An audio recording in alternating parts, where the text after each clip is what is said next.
delivering quality education, expanding access to learning, serving learners' learning needs,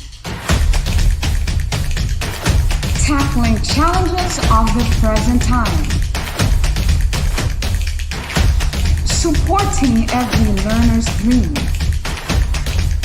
reaching young Tagumeños where they are today.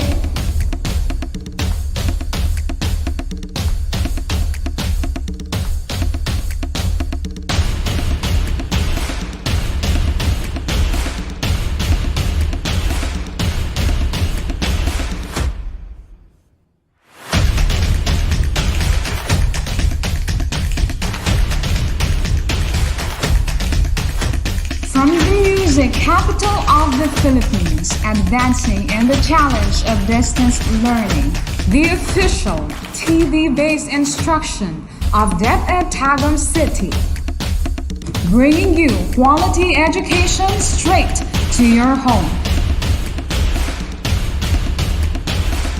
Plug yourself in. This is DepEd TV. Tara na! From the Palm City of the Philippines, Division of Tagum City, following the lead of DepEd Sulong Educalidad, let your dreams take flight with the official television-based instruction of La Filipina National High School, the Salida La Filipina TV.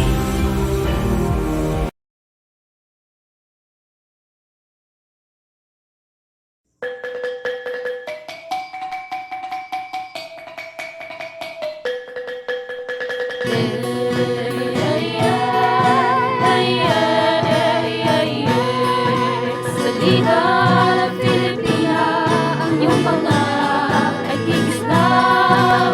Salida la Filipina, ang kaunungan ay magkakantar.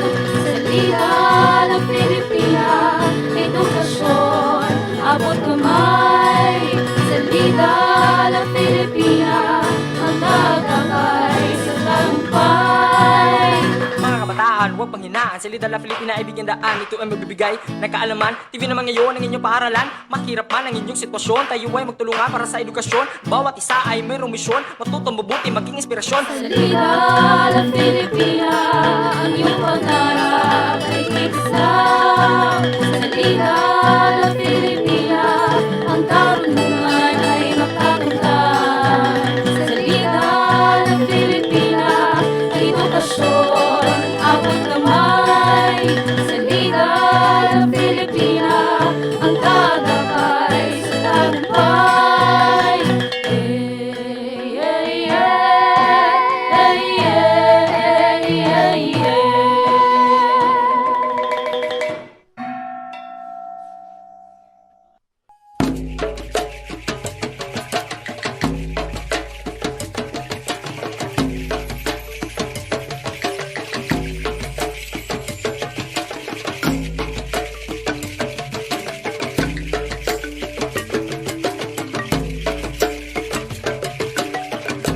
Madyaw na alaw mga bagong utaw.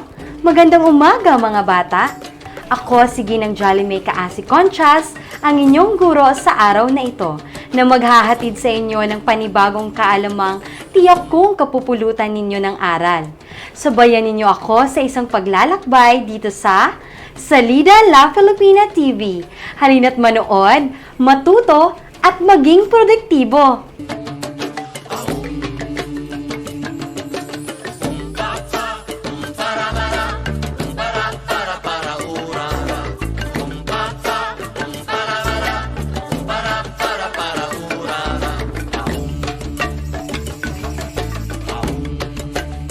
Bago tayo dumako sa ating aralin, alamin muna natin ang ating mga layunin. Pagkatapos ng ating talakayan, ang mga mag-aaral ay inaasahang: una, nabibigyang halaga ang pagkakakilanlan bilang kasapi ng tribong Mansaka, Mandaya at Kagan sa pamamagitan ng pagpapalawak sa kaalaman ng wika. Pangalawa, pagtanggap ng papel o gampanin sa lipunan. At pangatlo, pagkakaroon ng kakayahang makagawa ng maingat na pagpapasya.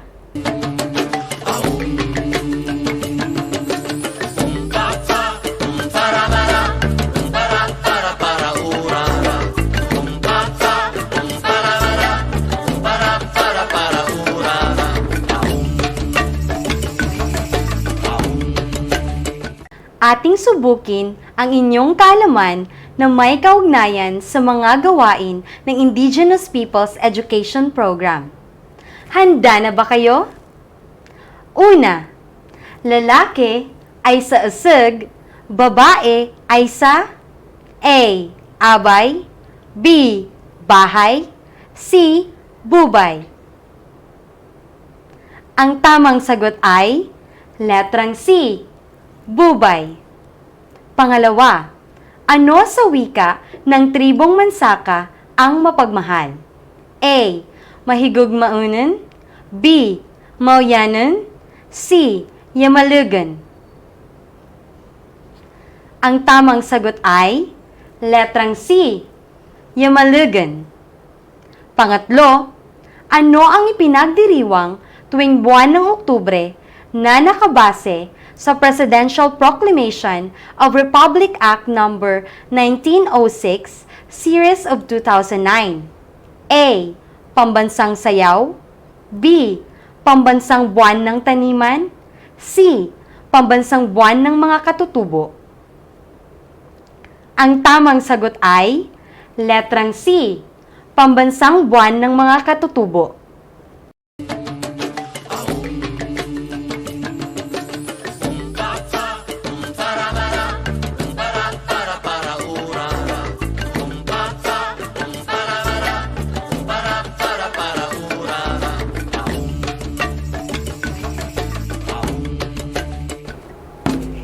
Alam niyo ba na sa buwang ito, buwan ng Oktubre, ay ipinagdiriwang natin ang buwan ng mga katutubo? Base sa Presidential Proclamation of Republic Act No. 1906, Series of 2009, idiniklara na ang buwan ng Oktubre bilang pambansang buwan ng mga katutubo. Sa lungsod ng Tagum, ipinagdiriwang ang Kaimunan Festival bilang pakikiisa sa pambansang pagdiriwang na ito. Iba't ibang aktibidades ang ginagawa gaya ng pagpapakita ng kultura at pamanang iginawad ng ating mga katutubo.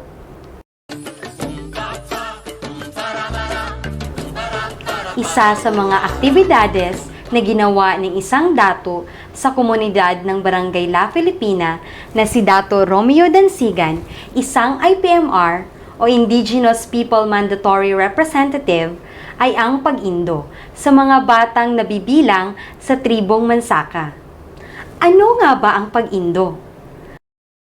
Ang pag-indo ay ang pagtuturo ng iba't ibang kaalaman gaya ng wika, O tagal lang na magbabaya, igaya sa pagawanan o doon ko sa kanak aripudpudwan, kay tagal lang, panahon sang karisod o sang pagkaribog. pagtugtog ng mga katutubong instrumento, mga katutubong sayaw, at iba pa.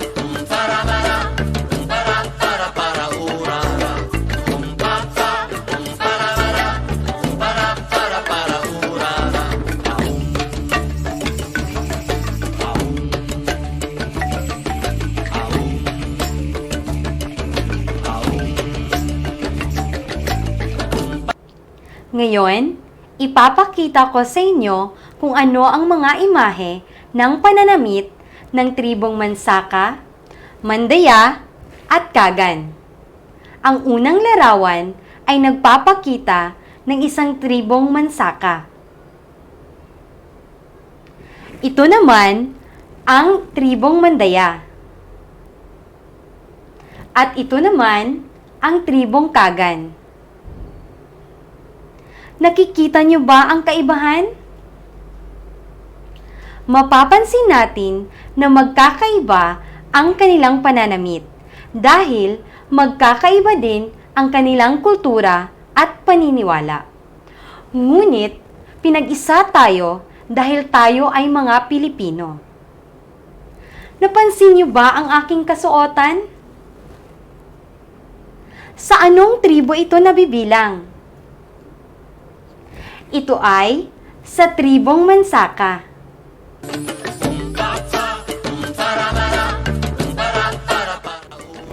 Bakit nga ba kailangan nating malaman ang iba't ibang wika ng tatlong tribo? Mahalaga na maintindihan natin ang mga wika ng mga tribo upang magkaroon ng pagkakaunawaan at mapanatili ang pasalitang pamana para sa mga susunod na henerasyon.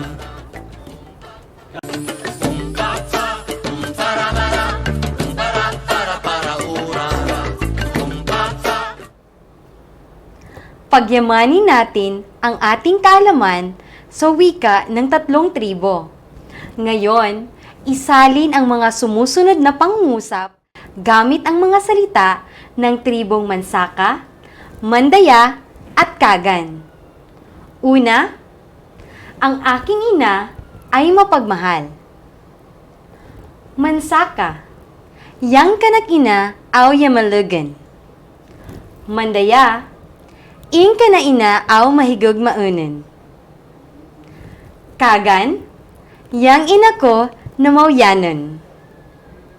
Pangalawa, ang aking nakababatang kapatid ay lalaki. Mansaka, yang kanak mailog na kimud aw isig. Mandaya, ing kanak kimud na lumun aw usig. Kagan, yang mangud ko na kimud kay usig. Nakuha niyo ba? Magaling! Ayan! Ngayong alam niyo na ang iba't ibang wika sa bawat miyembro ng pamilya sa tatlong tribo, dumako naman tayo sa mga kaugalian.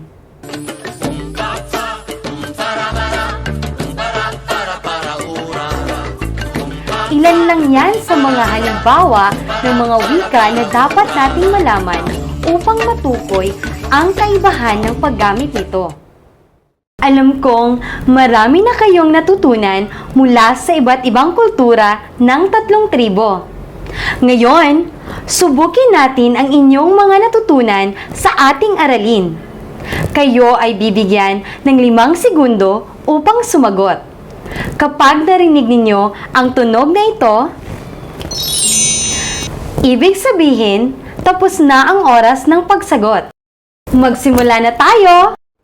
Kung ikaw ay kinutya o pinagtawanan dahil sa paggamit mo ng salita ng tribo, ano ang gagawin mo? A. Suntukin ang mga nangungutya. B. Magkibit balikat at huwag pansinin. C. Ipagbigay alam sa mga otoridad ng paaralan.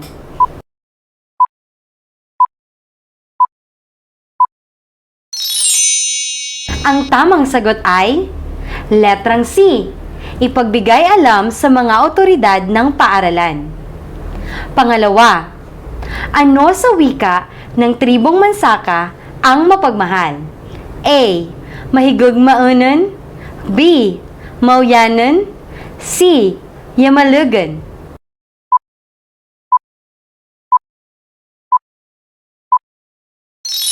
Ang tamang sagot ay letrang C. Yamalugan. Pangatlo, ano sa tribong Mandaya ang matapat? A.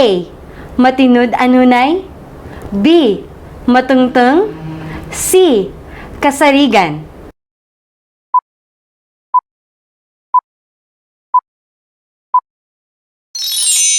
Ang tamang sagot ay letrang A. Matinud anunay.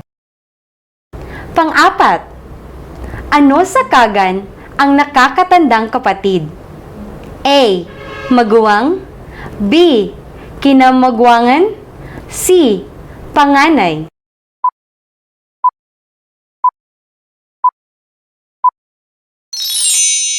Ang tamang sagot ay letrang A. Maguwang. 5. Ano ang ipinagdiriwang tuwing buwan ng Oktubre sa lungsod ng Tagum? A. Musikahan Festival. B. Kaimunan Festival. C. Ugmad Festival.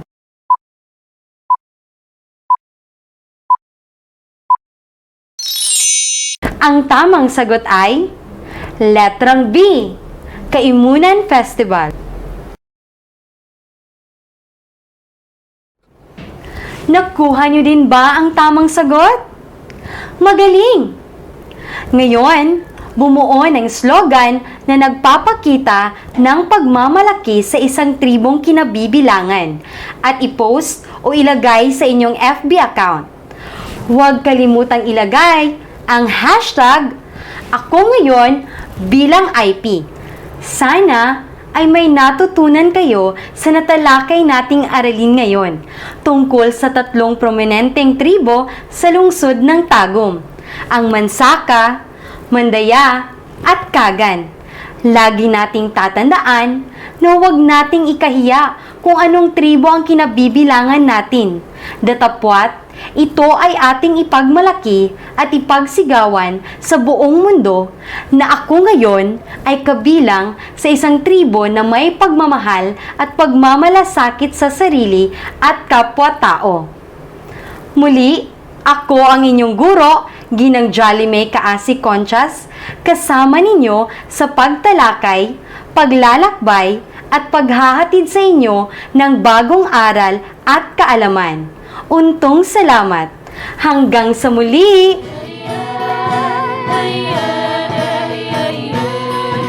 Salida